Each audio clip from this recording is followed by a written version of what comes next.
बारिश रुकने के बाद मौसम में आए बदलाव के कारण बीमारियां बढ़नी शुरू हो गई है। खांसी जुकाम व बुखार के मरीजों की संख्या में इजाफा हो रहा है। वहीं बल्लभगढ़ शहर में सिविल अस्पताल में रजिस्ट्रेशन काउंटर पर सुबह ही भीड़ लग जाती है।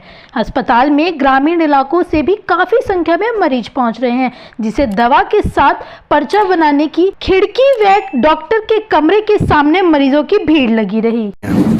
अभी जैसे बरसात बंद हुई है, उसके बाद से फीवर के केसेस ज़्यादा आ रहे हैं।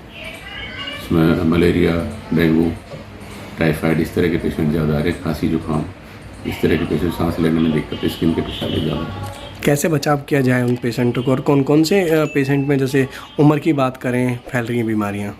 देखो, बच्चों में, बुज़ुर्गों में ज़्यादा बीमारी है ये जी। और हम सलाह देते हैं कि भाई कम से कम तो जहाँ आप रह रहे हो साफ़ सफाई का ध्यान रखें, मच्छर ना पनप पाए किसी उसमें ना।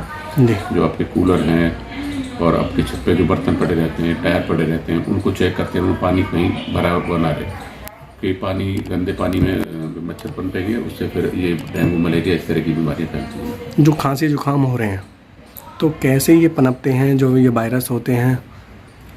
जैसे बरसात का मौसम बंद होता है तो मौसम चेंज होने पे क्या होता है कि आदमी गर्म से ठंडे में आता है, ठंडे से गर्म में जाता है जी।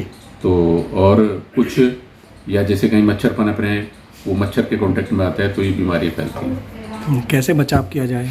कम से कम ये ध्यान रखें भाई, जहाँ भी रह रहे हो आप साफ सफाई का ध्यान रखें, मच्छर ना पनप पाए और धूप में निकलें, सावधानी से निकलें, अपना कवर करके निकलें शरीर को, और सूती कपड़े ज़्यादा इस्तेमाल करें। तो इस तरह से हम काफ़ी हद तक बीमारियों से बचे रहेंगे।